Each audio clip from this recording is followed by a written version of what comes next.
World Connect by APG this year will be in Malta, the next October 23rd to October 25th. The theme this year will be, is air transport driven by economics or politics? Very interesting. 90 countries are represented from Albania to Zambia, from Japan to Panama, from the United States to Jordan. 63 airlines, 16 journalists. This is special. My name is Bertrand Picard. I'm an explorer, a psychiatrist. I'm the chairman of the Solar Impulse Foundation, which is selecting everywhere in the world technical solutions that are economically profitable to protect the environment and try to implement them in the industry, in the political and social world. Monsieur Picard, thank you so much for having us here for this interview. I just saw your presentation. I was inspired as always. Some years have passed since your last attempt with the Solar Impulse number to make the round trip using only solar energy. But how fast is the world actually going through this transition and transformation in order to become more sustainable? Because you're speaking about sustainable aviation fuels, sustainable fuels in general. But what I'm thinking is that we're still thinking within the box of the exhaust. I believe that now everybody understands what has to be done. We know we have solutions to do it. We understand that it is most of the time economically profitable to do it, to be more efficient, to save resources, to save energy, to be more modern. All this we know. But nevertheless, it goes far too slowly because everybody wants the other one to start first. Everybody is afraid of the distortion of competitiveness. Everybody thinks the long term doesn't help me to be re-elected, doesn't help me in my position of CEO. So I continue with very short-term actions, although I know that I should be thinking about long-term. And things don't move fast enough because of that. Even as we speak, everything around us reminds us of the carbon emissions that the human civilization is producing. There's probably a tractor there doing some construction, a plane just overflew above us, but I'm pretty sure that in Solar Impulse, everything was quiet. In Solar Impulse, there was no noise, there was no pollution, there was no fuel, and I could fly for as long as I wanted. And I think this is the future of aviation, you know, but it's the future of the world. And this is done with current technologies. It is what we have today. So we could be already much more efficient. We could have clean constructions. We could have clean mobility. We can have clean industrial processes. We can have clean energies. And nevertheless, we continue doing more of the same because we're used to do it, because human beings don't like to change, and we're going to a crisis, a disaster, with some people who say ecology has to be sacrificial, and the others are saying the industry cannot be clean, and you have a conflict between the two and a division. But the technical solutions today would allow ecology to be profitable and industry to be clean. So instead of having these two groups fighting against each other, the ecologists, green activists, they should use the solutions from the industry, and the industry should put ecology at the heart of the economical development, because if you are cleaner, more efficient, you are much more profitable. So it should go together, but nevertheless, there's still a division, and it's a huge pity. But what is the major hurdle which is stopping us from understanding what's at stake? And will it take a major crisis for us to change and start this transformation for real? I think the major problem is human. It's the inertia, the laziness, sometimes the stupidity. The people who say, oh, we can still do a bit more like we did in the past. But don't forget that the biggest crises, the biggest failures in history were not made by clear mistakes. They were done by people who did for too long something that was working in the past. and suddenly it did not work anymore. And they did not reinvent their way of doing. They were not disruptive enough to adapt to the new reality.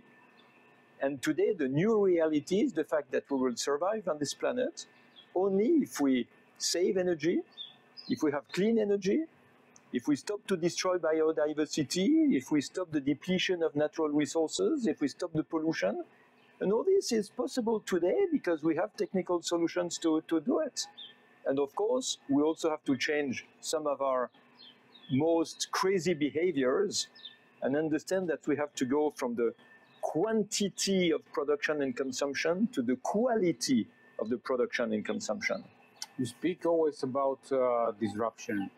Do you see now, a few years after your attempts and now that the foundation has established, the Solar Impulse Foundation, that the people are finally starting to realize this is the way to go forward? And do they approach you in order to get support in regards to implementing all those new technologies that we're talking about? Yes, there are a lot of institutions like the European institutions, the governments that are asking my foundation to bring solutions to help them to reach their environmental targets in a much more ambitious way. So yes, there is a demand. There is a disruption also in the way some people are speaking about aviation. You know, everybody thought electric aviation was useless until Solar Impulse became a success. Yeah. And then, very shortly after Solar Impulse success, there has been 600 projects to develop electric airplanes. So that's a good sign. Not all of them will succeed, but some of them will. As much the aviation industry was laughing at me at the beginning of Solar Impulse, as much now for the new project I have of flying around the world in a hydrogen airplane, we have Airbus helping a lot. We have Ariane Group helping a lot. So we see that things are moving. You know, the impossible is not the same now in the mindset of the people. So these are exactly the guys who are laughing, even the large players in the industry as Airbus, as you said. They were laughing now, but they're not laughing anymore. No, now they take it seriously. And Airbus even has a hydrogen airplane project for 2035. So we're a little bit like the demonstrator that what they do is credible and it's clever to do it. Do you think that's achievable? And also the very ambitious target of decarbonizing the aviation industry and make it carbon neutral by 2050, because many people are raising their voice now that this is impossible to achieve. You have two ways to do. You can try to ban aviation, which will only happen maybe in Europe but nowhere else, which will make no change in the CO2 emissions of the world, and anyway, everywhere else, aviation will continue to develop itself. So I think it's a dead end. Now, the other thing is to say, okay, we have aviation everywhere in the world, let's make it more sustainable, let's make it cleaner, and it's true that for this, you have to change a lot of things. First, you have operations. You need constant descent approach. Yeah, make it efficient. You save a lot of energy. But then you have to fight against the trade unions of air traffic controllers who don't want to change the way they do. You need direct routes to save fuel. But then you have to fight against the countries who want the airplanes to make a lot of zigzag because especially in Europe, they get more fees. Yeah, you know, there's many airspaces. So you need to run operations like this. Then, of course, you need to change the type of fuel and maybe the shape of the airplane and maybe the way airplanes are built and the way airplanes are produced and used. And here you have a lot of voices that say, you cannot do it because you have to change everything. But in history, we have changed everything very often. You know, the first mobile phone was $15,000 and it was a suitcase. Yeah, now everybody has it in their pocket. Yeah, because there has been antennas everywhere and it has been a development. So, of course, for hydrogen airplanes, you need to produce hydrogen with clean energy. You need to store it, distribute it. You need to put it in the airplanes. The airplanes have to be different. Okay, but being different can mean being better. And this is what people don't understand. The goal is not to change just for changing. The goal is to change to make it better.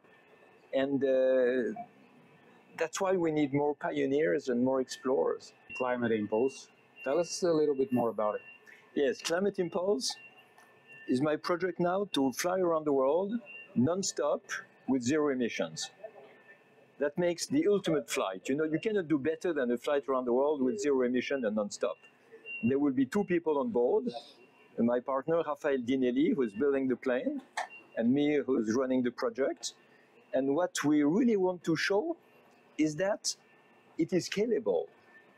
With the 1.5 tons of liquid hydrogen that we will need for a 9-day flight around the world, you can put in an Airbus 320 and fly with 150 people for a couple of hours. So you see that the order of magnitude works.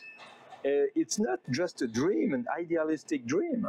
It's a reality that can happen, and we want to make the first demonstration of it. And it will most probably prove the concept to the bigger players in the industry in order for them to invest, not just invest the money, but also invest talent. Yes. And development efforts. Yeah, absolutely, and make it desirable. Because today with the hydrogen industry, you have no offer because you have no demand, and no demand because you have no offer. So you need to make it desirable, to have people producing, people consuming hydrogen, so the price will drop. Yeah. Once you reach the critical mass, the price drops, like in photovoltaic. In 25 years, the cost of photovoltaic electricity was divided by 40. And it will happen like this for hydrogen if we go for it. But to make it desirable, you also have to persuade the people, the end customers, in this case, the passengers, that it's going to be safe, it's going to be as fun as we know aviation is today, and it's going to keep the same level of service, although the level of service is dropping with all the low-cost airlines, and as you mentioned, you can fly for 90 euros to Barcelona, although you don't need to go there, but you fly just because it's exactly cheap. Yeah.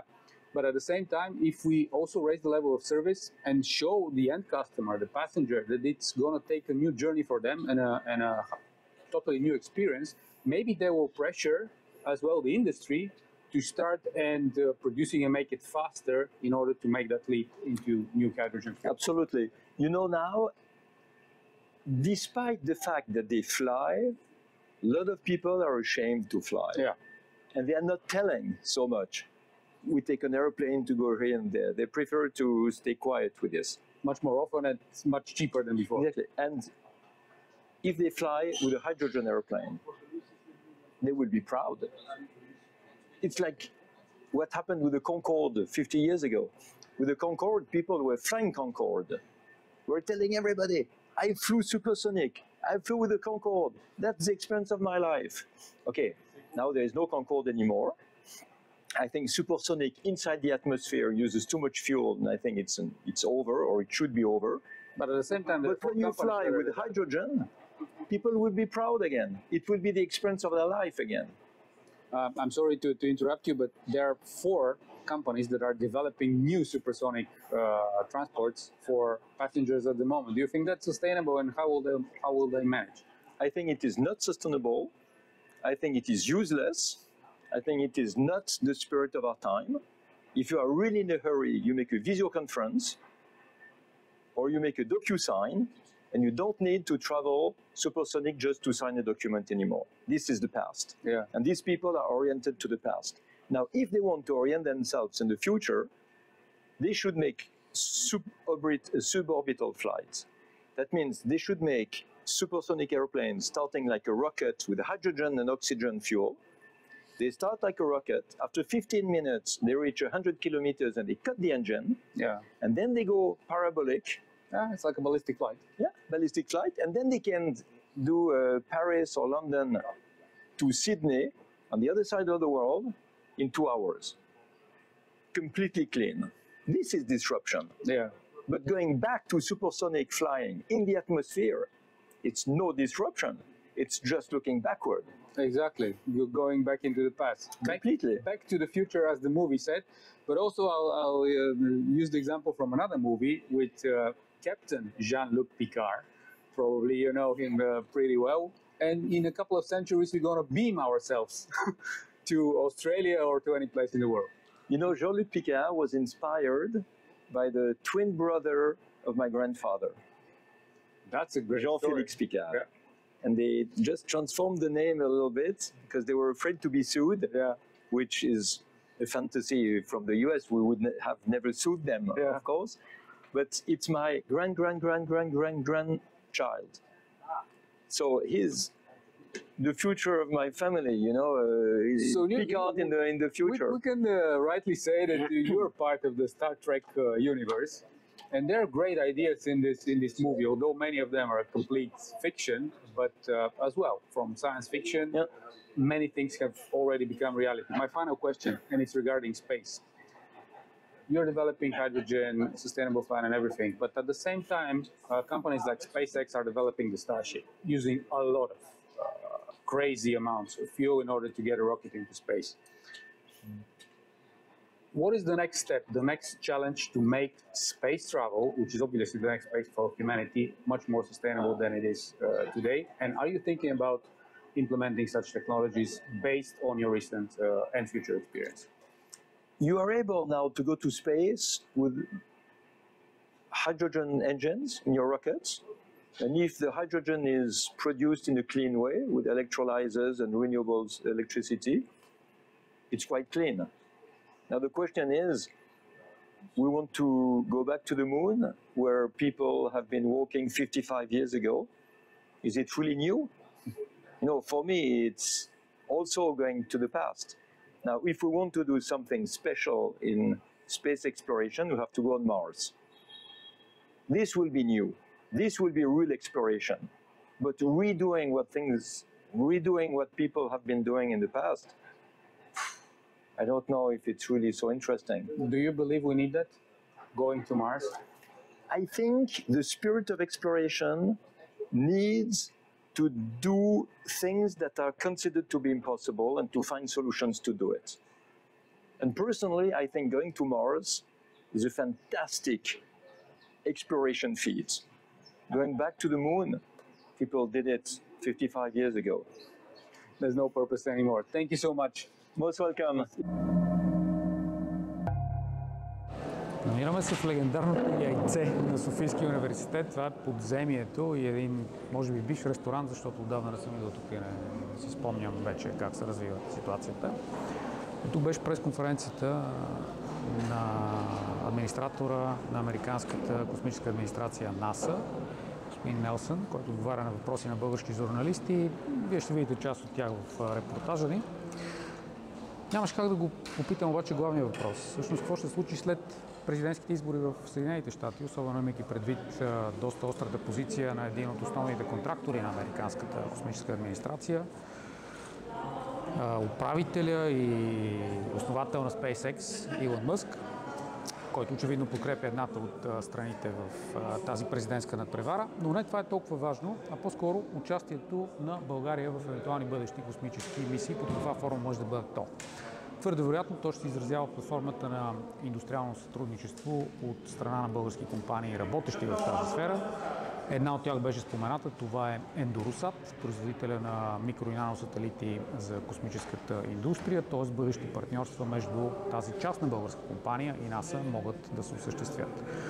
По отношение на участието в програмата Артемида, господин Нелсън очерта това, че най-добре би било, разбира се, български космонавт, астронавт вече ще го наричаме, ако той полита на западна ракета в космоса, да се включи в такава мисия. Проблемът обаче е, че това няма как да стане с еднолично решение, още повече ако то бъде взето на политическо ниво, а по-скоро би следвало да се търси човек, който е подготвен най-вече в научните среди, защото той подчерта, че основната част от това да се класираш за подобна мисия е образованието и всъщност научните постижения, с които можеш да допринесеш за облагородяването на цялата мисия Артемида, която има за цел завръщането на човечеството на Луната. Така че ние сега ще посетим и лекцията пред студентите, за да видим какво ще има да им каже администратора на НАСА. Well, I came to Bulgaria, number one, to meet with students, which I'm going to right after meeting with you. and you are welcome to come with me as I speak to the students and take the students' questions. It's important because we are in, and these students are, the Artemis generation.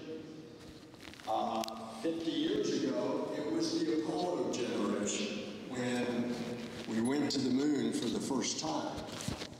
And Apollo is the son of Zeus in Greek mythology, but Apollo had a twin sister, and his twin sister was Artemis. And so now we go back to the moon in order to learn to go to Mars.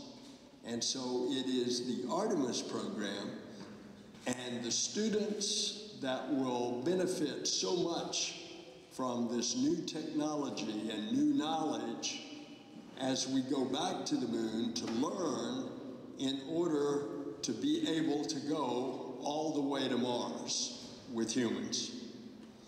And so that's my primary purpose to be here. I also met with the President today. I've met with members of Parliament. It is very important as we go back to the moon. We're not going just as the United States.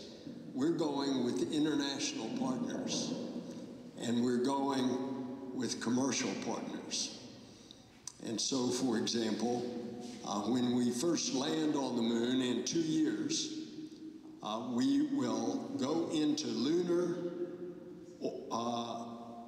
polar orbit, and then the spacecraft Orion will dock with a SpaceX lander, and then 2 of the 4 astronauts on the first landing will go down to the moon. And by the way, those 2 astronauts, it will be the first woman to walk on the moon and the next man. And so it's, again, appropriate that this is the Artemis program. It's the Artemis generation. Our program is very international. So we're going back to the moon next year. We're going to circle the moon in a test flight to check out the spacecraft Orion.